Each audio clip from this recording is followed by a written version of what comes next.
Hey guys, Ram Ram. This is Saroj from Nepal.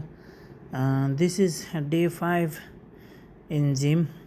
So after finish my 12 hours duty, I go to the gym and आज मैले chest र बाइसेप्सको workout गरेको छु र चेस्टमा मेरो पहिलो एक्सर्साइज रहेको छ barbell bench press. Barbell bench प्रेसमा मैले 3 सेट 12, 9 र 6 रेपिटेसन गरेको छु विथ हेभी वेटमा है त। म जहिले पनि चेस्टको एक्सर्साइज गर्दाखेरि सुरुमा बारबेल प्रेसलाई मान्यता दिन्छु, किनभने ओभरअल द चेस्टको मसललाई चाहिँ टार्गेट गर्छ यसले। र चेस्टको पहिलो बारबेल बेन्च प्रेस सकिसकेपछि दोस्रो एक्सर्साइज गर्दैछु म सेम बेन्च प्रेसमै डम्बल बेन्च प्रेस डम्बलसँग लिएर। मैले यसमा 35 केजी डम्बल लिएको छु, लास्टको सेट हो यो। यसमा हामीले 3 सेट 12, 10, 6 रेपिटेसन गरेर 3 सेटमा गर्न सकिन्छ। यो मैले गर्दै गरेको अहिले देख्न सक्नुहुन्छ 35 केजी हो each ह्यान्डमा। So after finish my barbell bench press workout, this is second exercise is dumbbell bench press, which is 3 set 12, 10, 6 repetition.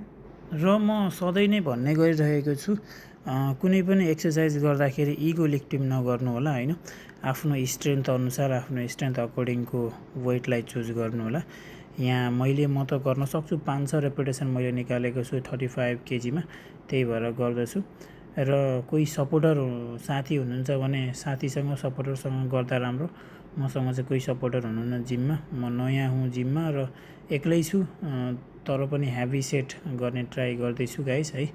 हजुरहरूसँग supporter हुनुहुन्छ भने चाहिँ बेस्ट हुन्छ सपोर्टर साथीसँग गर्दाखेरि। र चेस्टको लागि तेस्रो एक्सर्साइज रहेको छ चेस्ट मेसिन फ्लाइओभर।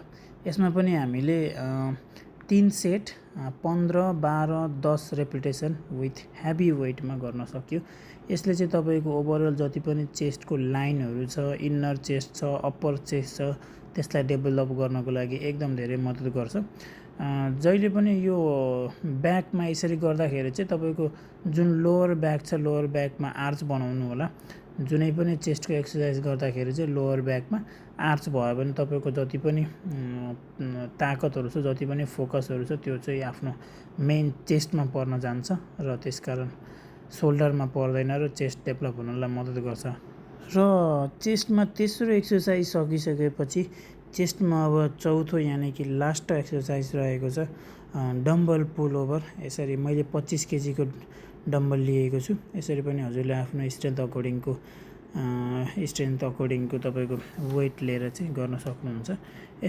यसमा आफ्नो ल्याट्स पनि इन्गेज हुन्छ, तर ल्याट्स साथसाथै चेस्टलाई पनि एकदम धेरै मद्दत गरिरहेको हुन्छ डेभलप हुनको लागि हैन।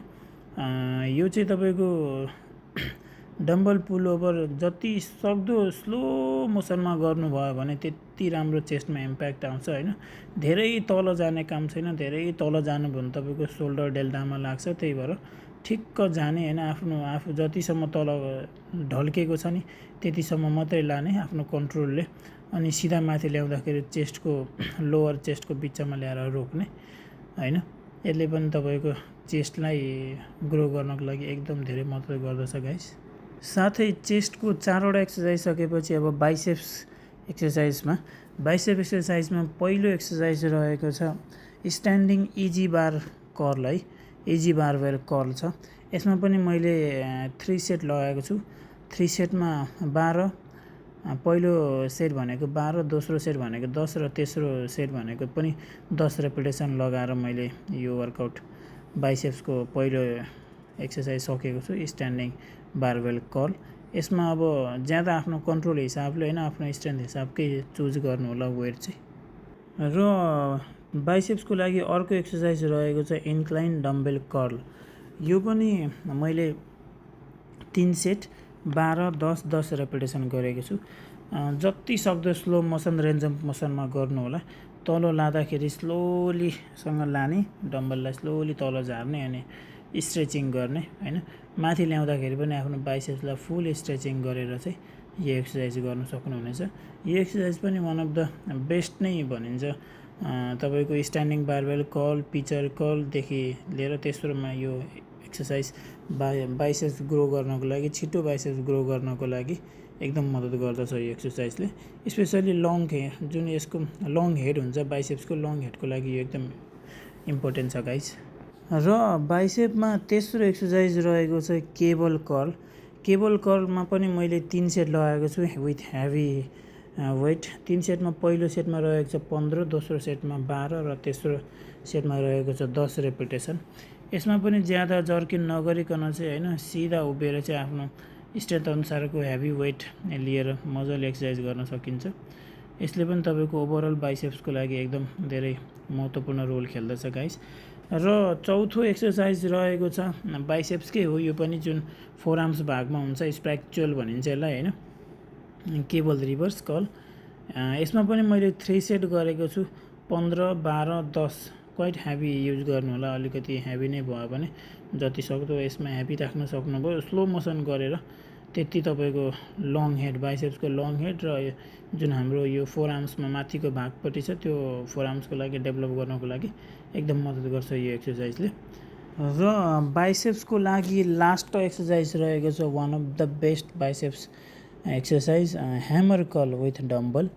यसमा पनि आफूले 3 सेट गर्न सकिन्छ। मैले 3 सेट 15, 15, 12 रेपिटेसनमा गरेको छु। हेभी वेट लिनु होला आफ्नो स्ट्रेन्थ अकर्डिङको, ज्यादा स्विङ नगरिकन गर्नु होला। मेरो अलिकति ज्यादा स्विङ भएको छ यहाँनिर। अब यसरी आफूले चेस्ट र बाइसेप्सलाई चाहिँ मजाले जिममा ट्रेन गरेर आफ्नो मसललाई बिल्ड गर्न सक्नुहुन्छ मजालेसँग।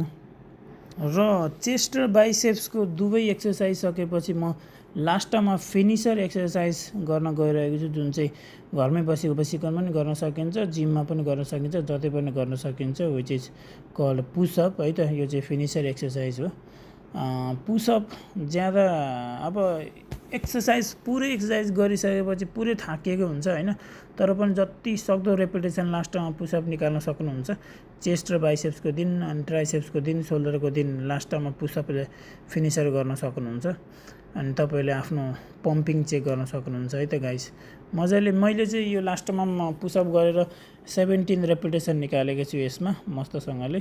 हार्डै हुन्छ एक्सर्साइज, रेगुलर कन्टिन्यू गरेर चाहिँ फेरि पुसअप गर्नको लागि हार्ड नै हुन्छ, तर नगरिकन मसल्सहरू टिस्युहरू नतोडिकन त अब जबरदस्त एक्सर्साइज नगरिकन त ज्यान बन्दैन है गाइस।